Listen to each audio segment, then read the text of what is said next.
There is nothing so useless as doing efficiently that which should not be done at all. Peter Drucker.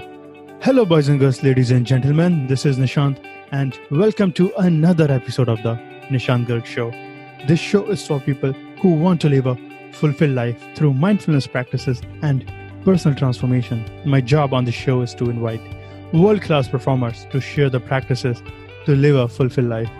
This episode guest is Mark Struczewski. He is also known as Mr. Productivity. He helps entrepreneurs and executives who are lost in a sea of priorities and opportunities. Please join me in giving a warm welcome to Mark Struczewski. Mark helps people be productive in a distracted world. Distractions are everywhere. Email, social media, people, entertainment, and even you. He teaches proven strategies for controlling these distractions so you can focus on what really needs to be done. And now, let's the episode begin.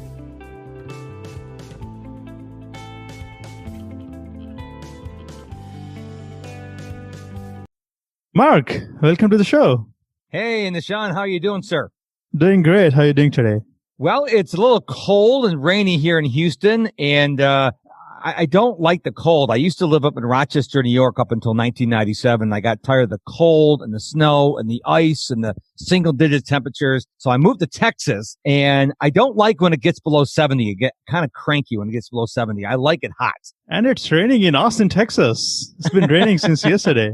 Yes. Well, we do need the rain because it keeps the earth green, but it gets cold. It tends to get cold. And now people are going to say, wait a minute, you're saying 55 is cold? Yes, I want it to be over 70 all the time. Well, maybe Mother Nature is healing due to coronavirus, COVID-19.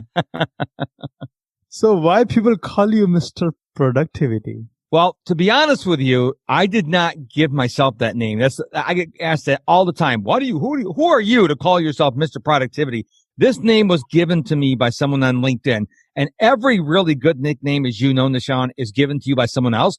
And the reason why the person gave me the name is because I'm always talking about productivity. I am obsessed with helping people be more productive. And so they just said, hey, you're Mr. Productivity. I'm like, okay, I guess it's going to stick. And so I have the hashtag Mr. Productivity. I've got the domain MrProductivity.com, and I just love being Mr. Productivity. And what kind of help did you provide to that person? He was just consuming my content on LinkedIn. I'm posting anywhere from 1 to 3 times a day on LinkedIn and other social media sites as well. And he just says, man, you are Mr. Productivity out of the blue. I mean, he sent me a DM. I didn't have any clue he was doing it. And all of a sudden now I'm branded as Mr. Productivity. Productivity is a big umbrella. And how do you define productivity? For me, productivity is doing what you need to do when you need to do it. So if you have to have something done by Friday at 3 and you get it done Monday at 9 a.m., you haven't really been productive because you have to have both sides of the equation, the what and the when. And a lot of people forget the when. When is equally important as what is important. And what are the tools and techniques do you usually provide to your clients in terms of productivity? Well, that's a very interesting question because I have never given the same advice to more than one client because every client is different, as unique as their fingerprints. And so when they come to me for help, they will tell me what they're struggling with. But there's always some commonalities in it.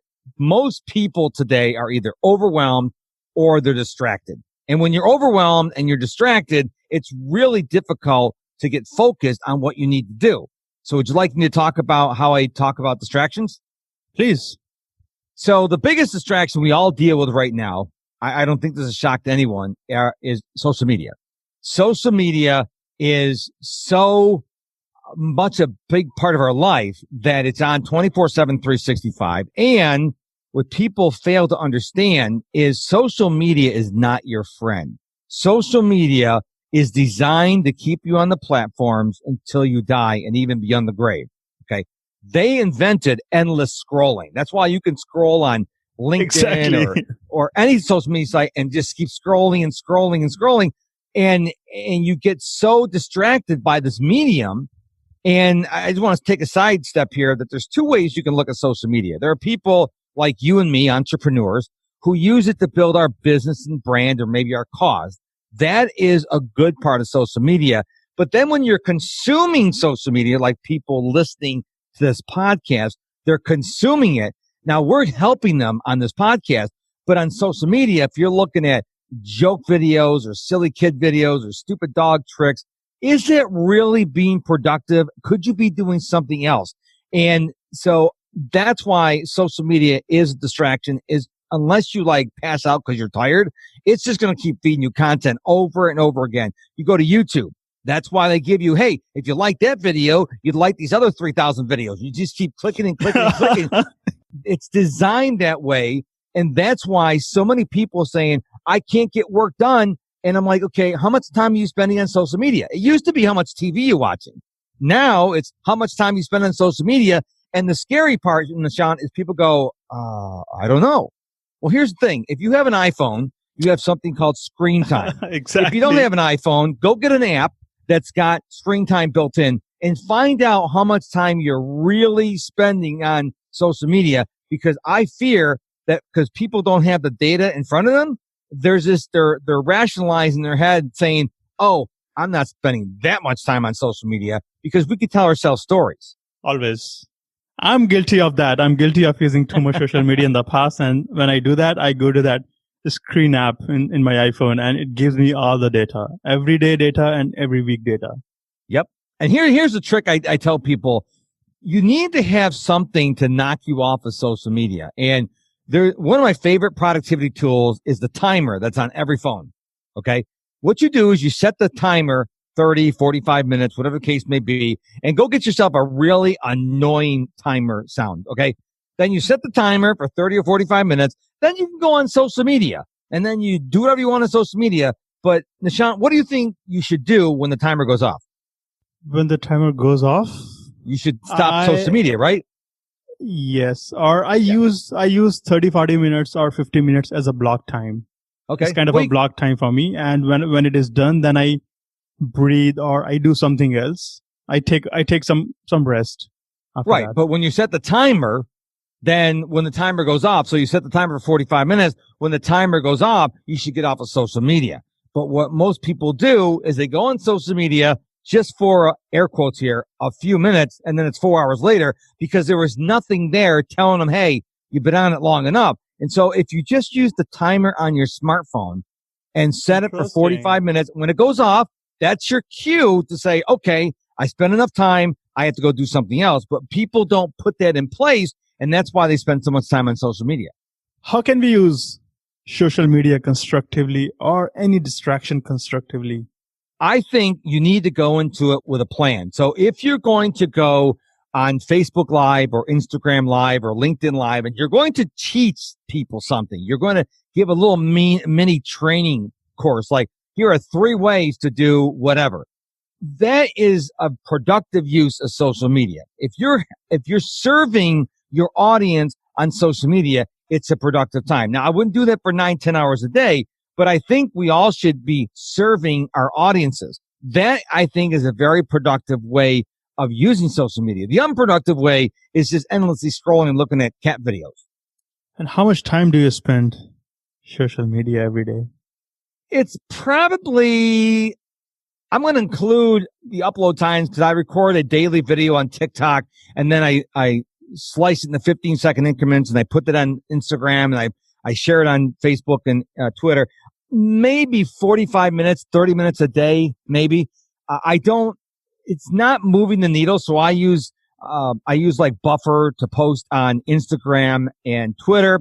I actually post on Pinterest using their scheduler. I post on Facebook using their scheduler, because I really have to do other things that are going to move the needle for my business, like create courses or create podcasts or create webinars. That's what's moving the needle for me. So I make it a very, very strong point. I'm allowed to do very little time consuming social media. Now, if you're a business person and you're using social media to help people, that's not what I'm talking about. I'm talking about the endless scrolling when you're just trying to kill time. You'd rather, instead of doing something like write that book you've been trying to write for 3 years, instead of writing the book, you're on social media, flip it, write the book, and then say, okay, if I write X amount of words in this today, then I'll give myself the gift of 1 hour on social media. But if I don't get my writing done, now I don't go on social media. But people have it flipped. They go, well, if I get bored of social media, then I'll go write the book. And you know what happens, Nishant? You never get bored of social media, so you never write the book. It's about doing the things that matter. So when we start our day, we get to do the things that really matter, that is moving our needle and doing the one thing that matters. And when it is done, then we can allow ourselves to do something else. Yeah, I agree with that 100%. I tell people, I have no problem watching television. I work real hard. I get up at 5 a.m. I'm a member of the 5 a.m. club. I get up every day, 7 days a week at 5 a.m. And so by 3 o'clock in the afternoon, I've had a good day of work. And so I have no problem sitting down and watching TV. The problem I have with people watching 3 to 5 hours of TV a night, they haven't done anything all day long. I mean, they just sat and watched TV all day. I'm like, okay, well, if you watch TV all day, now maybe you should go to work at night when I'm watching TV. And speaking of 5 a.m. club, and this is coming from some author, I'm not able to remember that name. Robin Sharma. Robin Sharma. Yeah. 5 a.m. club. In the productivity world, everybody is talking about waking up early in the morning. Why do you feel that waking up that early is going to make any difference? Before I get to your answer there, I want to tell you that I fought this for so long. I'm like, I'm not going to Tim Cook gets up at 3:50 in the morning. That's crazy. But I read the book. Cook? Tim Cook, the CEO of Apple. Got it. And so I found this book, The 5 a.m. Club, and I'm like, well, I'm going to read the book and I'm just going to read it just so I can say I read it and move on. But the book convinced me that when you get up at 5 a.m., that you get a head start on the day, unlike most other people. But the key is you have to get up at 5 a.m. 7 days a week. You can't get up at 5 a.m. Monday through Friday and sleep until noon on Saturdays and Sundays, because then your body gets confused. The body loves consistency. It wants to get up at the same time, wants to go to bed at the same time. 7 days a week, 365 days a year. That's what the body wants. The body likes consistency. And once I got over 45 days, 50 days or so, I just started waking up before 5 o'clock, sometimes 4:55, sometimes 4:50 in the morning, and I was getting enough sleep. And that's the thing. My body says, okay, we're going to bed between 9:15 and 9:45. We're getting up between 4:45 and 5. Now my body's really happy. When I first started the 5 a.m. club, I would have to take a nap during the day. I don't have to do that anymore. I think the reason it's so powerful getting up in the morning is because most people are not up that early in the morning. Now, I don't like to podcast interviews at 5 o'clock in the morning, but I'm working on other stuff. So I'm making sure my buffer is all full. I'm making sure Pinterest is full and Facebook is full. I'm making sure all that stuff's done. And then I can start doing my podcast interviews or doing coaching clients, because I'm not going to coach a client at 5 o'clock in the morning. And so it just frees me for getting all that stuff out of the way so I can focus on the needle moving activities later in the day. And what time do you sleep? What time do I get in bed? Yeah.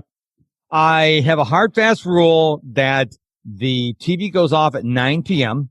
and then I go in my bedroom and I'll read a print book or a magazine. I will not read anything with electronics. No electronics after 9. And I used to go to bed at 10, and then it was 9:45 and then 9:30. So now what I do is I'm like, okay, when my body says it's time for bed, I go to bed. So if I turn off the TV at 9 and walk in the bedroom, and after I brush my teeth at 9:05, my body's tired, I go to bed. I'm not going to fight it. I'm not going to say I'm going to stay up to 9:45. Sometimes I stay and read till 9:40. It depends. Every day's different, and it really depends how I feel. But I like to do a little reading before bed. It's almost like reading a print book is the signal to my body, hey, okay, the TV's off. He's reading a print book. Okay, now we're getting ready for bedtime. And that's the way it works for me. And productivity is also about feeding your mind positive things so that you can apply those positive things in your life. And when you go to bed around 10 o'clock and you have 7 to 8 hours of sleep every single day. And what do you think about getting 7 to 8 hours of sleep to be more productive?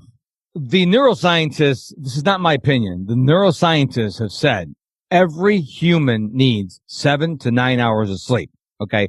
A great book for your listeners to go pick up is Dr. Matthew Walker's book, Why We Sleep. It's incredible. It's got tons of research in it. Your body, the threshold is 7 hours. Okay. That's the minimum. Now, there are a very few people, we're talking maybe a sprinkling of people in the world that can get by in 4 or 5 hours sleep. Most people need a minimum of 7 hours of sleep. Okay. And so when I go to sleep, I'm sleeping really well. And I encourage people to use some kind of sleep tracker. Again, you want to know what the real data is, not what you think you're getting. And so I use an app called Auto Sleep. There's literally many apps out on the phone, on the various app stores you can get to download to get you to tracking your right sleep. But my theory is if you get a good quality night's sleep, now you're ready to go in the morning. See, a productive day starts the day before. When you get to bed on time, you wind down before bed, you sleep well, and then you wake up on time. You can't be productive if you stay up until 2, 3, 4 o'clock in the morning, then get up at 7 o'clock in the morning after 3 hours sleep. You're not going to be 100%. You're not going to be functioning, and therefore you're not going to be productive. The mind wanders when we don't get enough sleep, even though our intention is right. We want to be productive. We want to work on main things. But in fact, speaking of myself, my mind keeps wandering and I'm not able to focus on things that matter if I'm not asleep.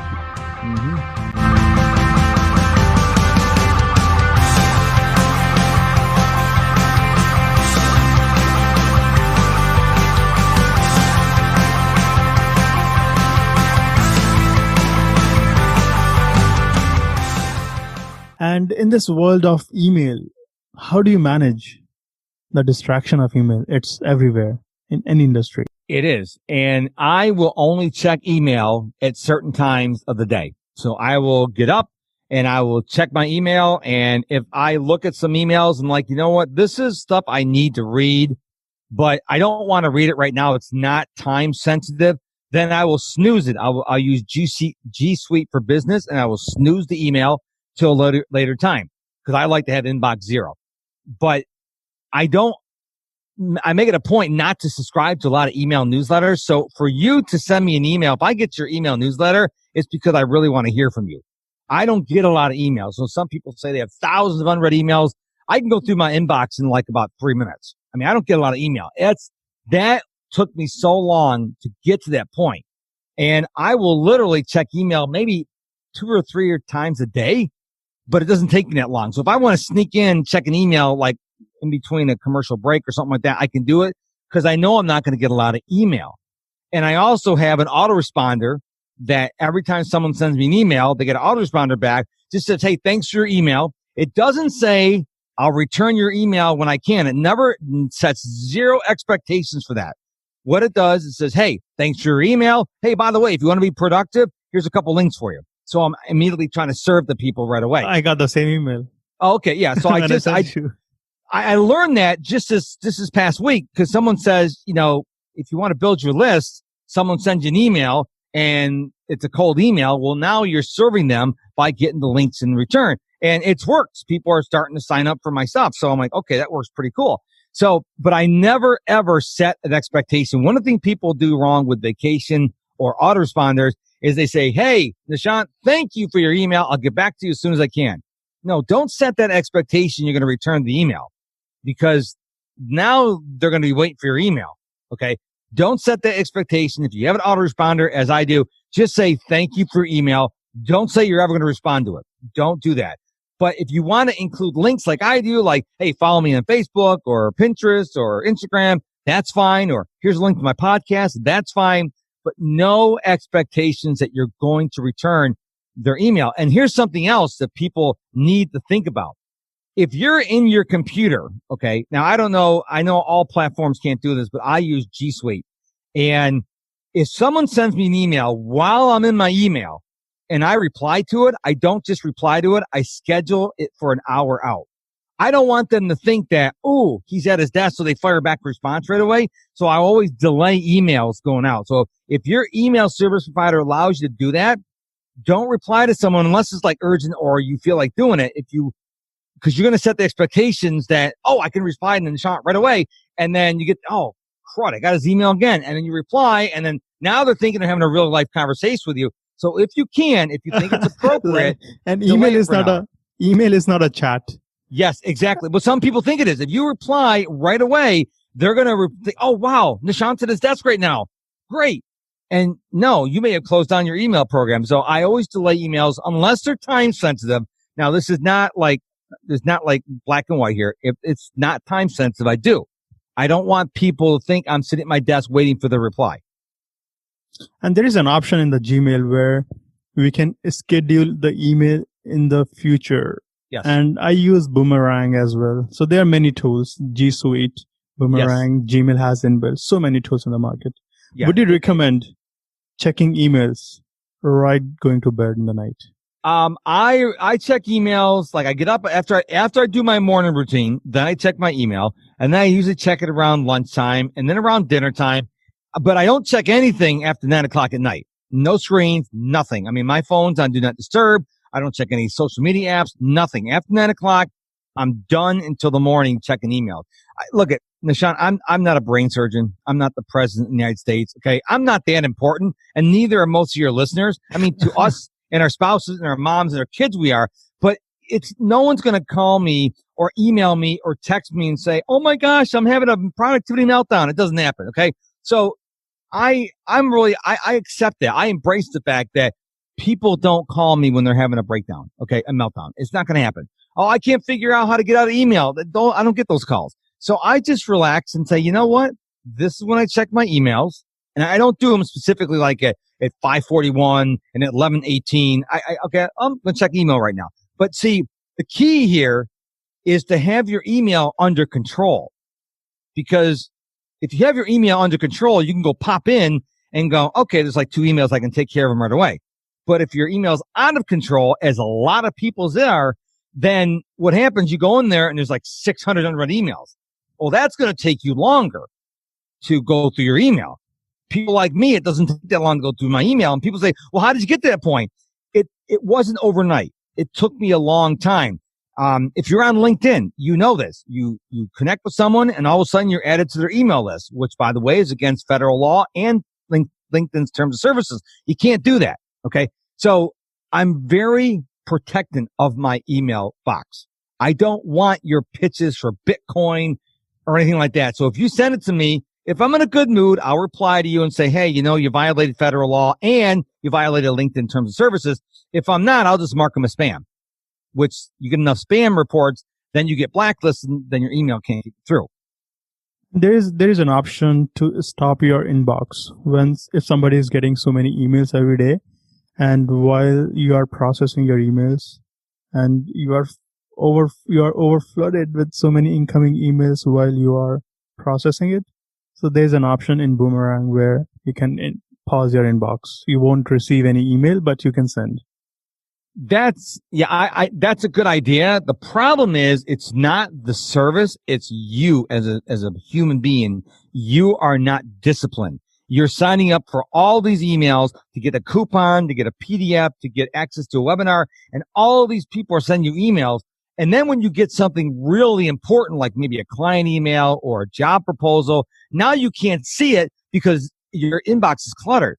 And so if your inbox is really out of control, first of all, realize you didn't get in trouble overnight and you're not going to get out of trouble overnight. What I would encourage you to do is maybe allocate 30 minutes, 60 minutes every day to start going through the emails and say, okay, I can unsubscribe from this list. I'm going to mark this as spam. Because if you don't do that, if you don't do something proactive, it's not going to get better on its own. You have to get in there in the muck and the mire and say, okay, I need to fix this stuff. And it's going to take me a long time, depending on how out of control your inbox is. It's going to take you time. But if you stick with it, if you commit to 30 or 45 minutes every day, eventually you get to a point like I do where the only emails I get are the ones I want. Okay. But you got to sit down and say, okay, I'm going to commit myself to get this inbox under control. Most people do not want to do it. They just, well, I'll just let it go. And what happens, it continues to get worse and worse until they reach the point where they're so frustrated, they select all, they delete all, which hasn't solved the problem.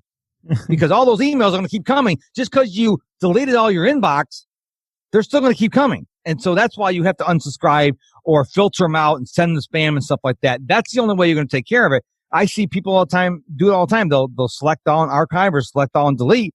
And then the next day they got 150 emails because you haven't taken care of the problem. Interesting. Yeah. And as part of your morning routines, what practices do you have?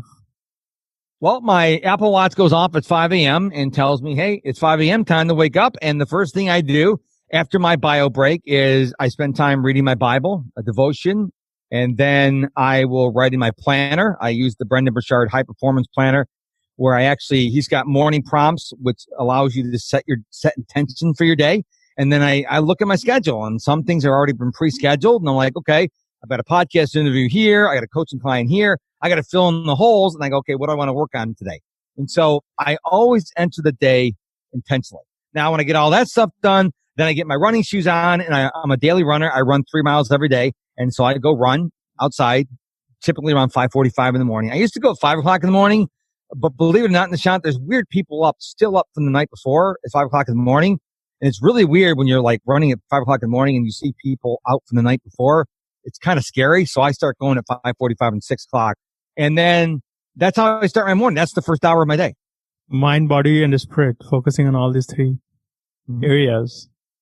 Yep. Robin Sharma talks at the Power Hour, 20 minutes of exercise, 20 minutes of mindfulness, and 20 minutes of feeding your mind with good things. But I have an Apple Watch, and I'm obsessed with closing my ring. So that's 30 minutes. And then so I've modified it a little bit, but I think you need to figure out what works for you and do that.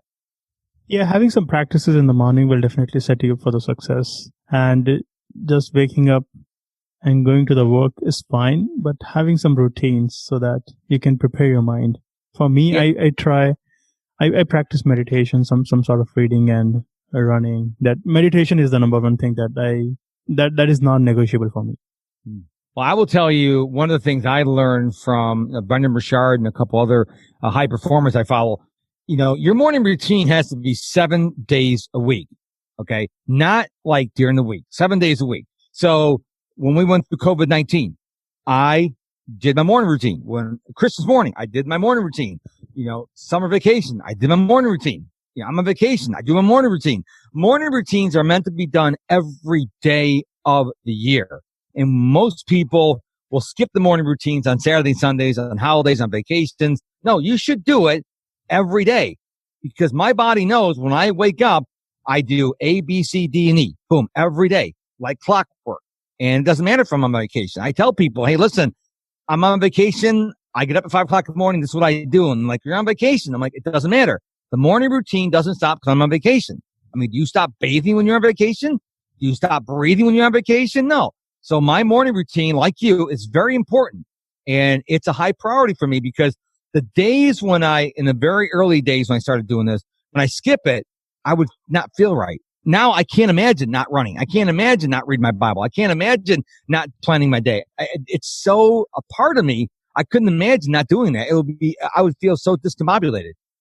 And when we have routines and when we have consistency in our routines, then our mind and body is running on autopilot. We can save our energy. Yes. We don't have to think all the time about our routines and activities. Our body is working for us. And speaking of COVID-19, what productivity strategies would you like to recommend for our listeners? Because COVID-19, everybody's kind of stressed out, living in anxiety. How can they be more productive in these times? One word: intentionality. Okay. You are used to going to a job, and you get up at 6 o'clock in the morning, you take care of the kids, take your shower, get ready, drive to work, and you work 8 to 5 and you come home. So you had a structure. Now they laid you off or they furloughed you.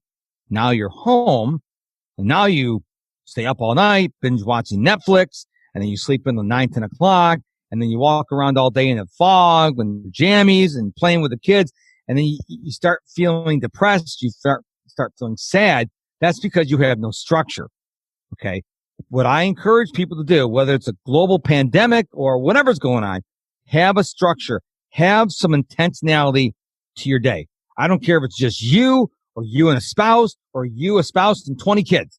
You say, okay, I'm going to wake up. We're going to do this from here to here. And from 9 to 10, we're going to have a library hour. Okay. Everyone's going to read a book. I don't care how old you are. You can just look at the pictures. Quiet time. We all read our books. And maybe from 10 to 11, we're going to have family time. We're going to play games or whatever. And then we'll have lunch, and then we'll have maybe movie night, whatever like that. If you have a plan, that, because everyone likes structure. You go to school, kids don't randomly walk in the classroom. They have a schedule. Okay. You go to work. This is when you go to work. This is when you have your meetings. People like structure. Remember, I told you earlier, the body likes consistency.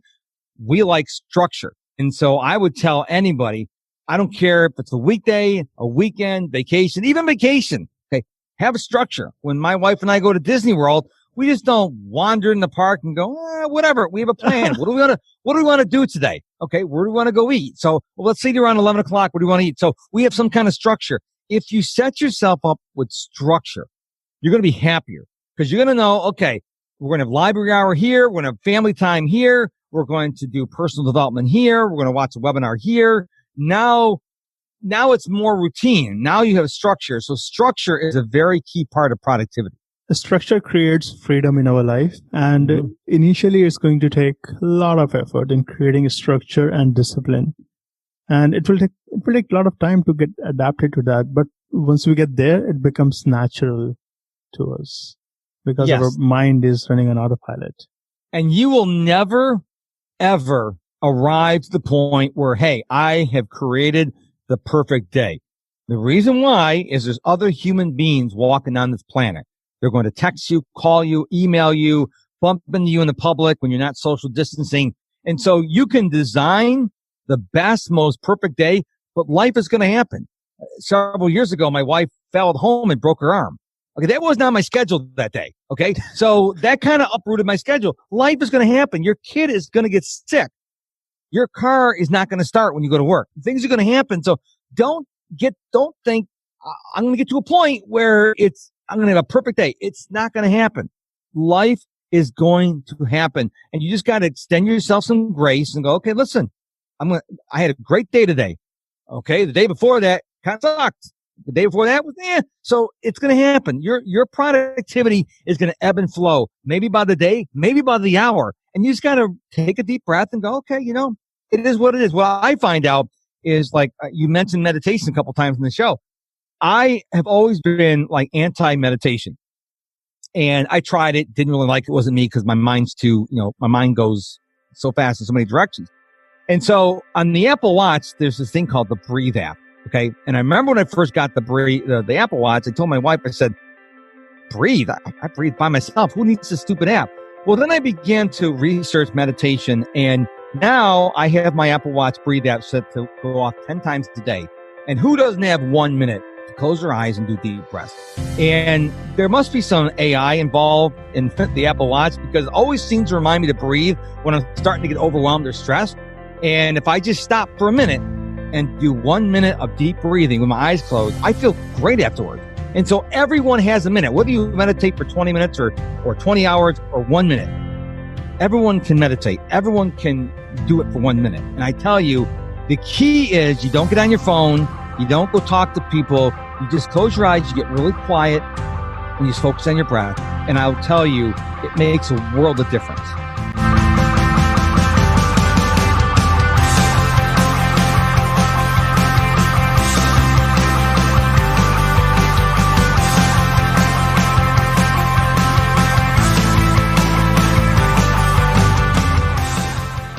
And when you feel unfocused and overwhelmed, what else do you practice apart from breathing?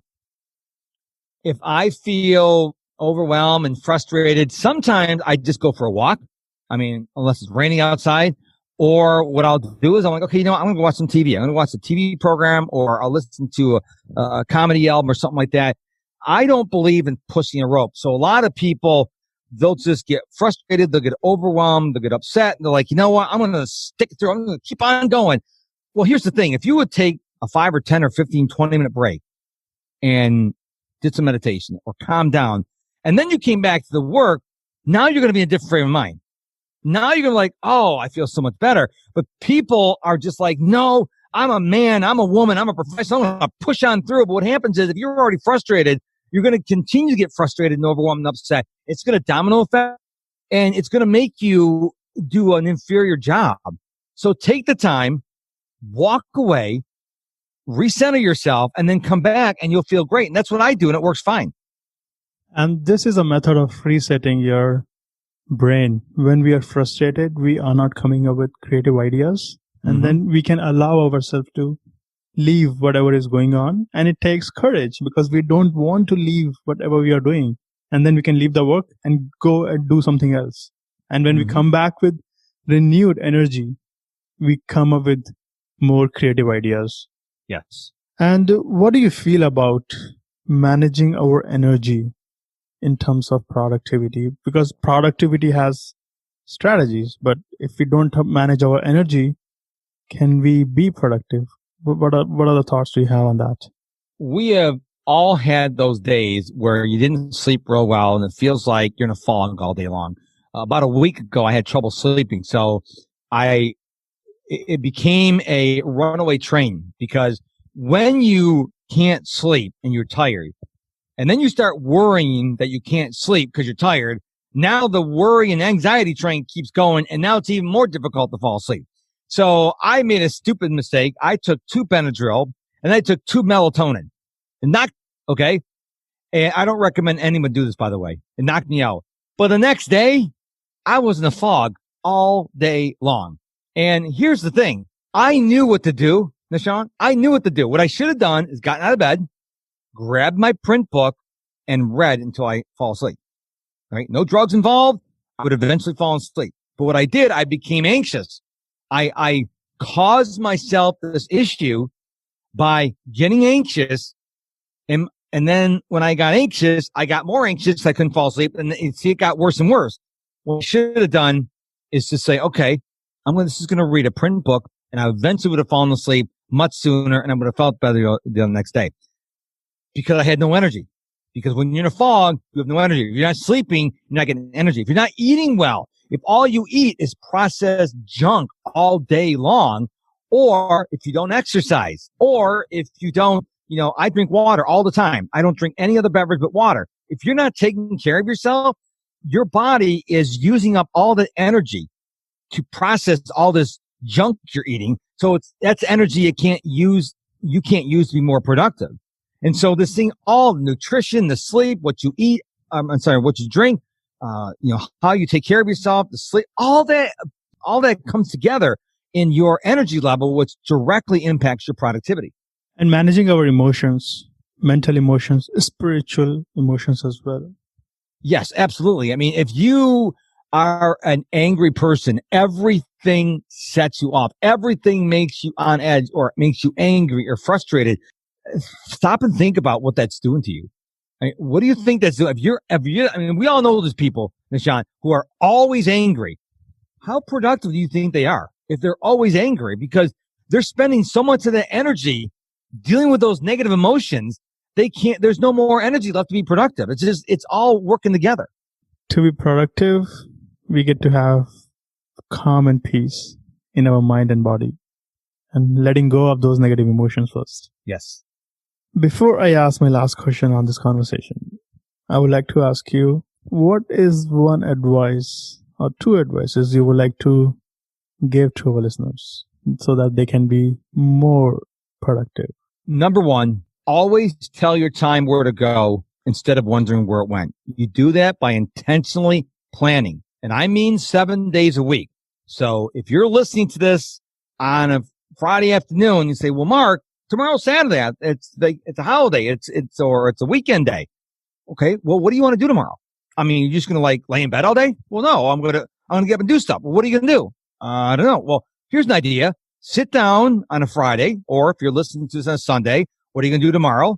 And to say, okay, what are the things I want to do? And most people can't come up with a list that quickly. So what I tell them to do is create a running list. Now, I recommend you can use your phone, but I recommend use a physical notebook or a piece of paper. And every time an idea pops in your head, I got to fix the gutters, or I got to cut the lawn, or I got to clean the garage, or clean this closet. You just write it on the list. That way, when you're bored, then you can go to the list and say, okay, I'm bored. Oh, I'll go to my list. Oh, there's 35 things here. What can I do? What do I feel like doing right now? Now you have a ready-made list. Instead of going there, oh, what do I got to do tomorrow? Because now you're under pressure to come up with what you can do tomorrow, and you can't. So have a list. Always tell your time where to go instead of wondering where it went. Always have a plan. And number 2, set yourself up for productive success. Make sure you're getting the minimum 7 hours of sleep a night. make sure you're eating right. Make sure you're not consuming like caffeine, especially after 2 p.m. Okay. Take care of yourself. If you want your body to be able to give you energy to be productive, you got to treat it right. And so if you're out partying and getting drunk every night and then you're sleeping all night long and you're waking up at noon, how effective do you think your body's going to be? So take care of your body and it'll take care of your productivity for you. Well, they are amazing advices. And my last question is, where can our listeners find more about you? The easiest way is to go to my website, MrProductivity.com, M-I-S-T-E-R, MrProductivity.com. When you go there, you can sign up for the free 7-day productivity challenge. And it's an email sequence over 7 days where I give you simple strategies on how to be more productive, because I really want people to be more productive. And so if they want that free gift, there's no cost to it at all. Just go to MrProductivity.com, sign up for the challenge, and let me help you become a more productive you. Well, Mark, thank you so much for all your productivity tips. That's amazing. Well, thank you for having me on the show, Nishant. It was an honor serving both you and your listeners. Thank you so much.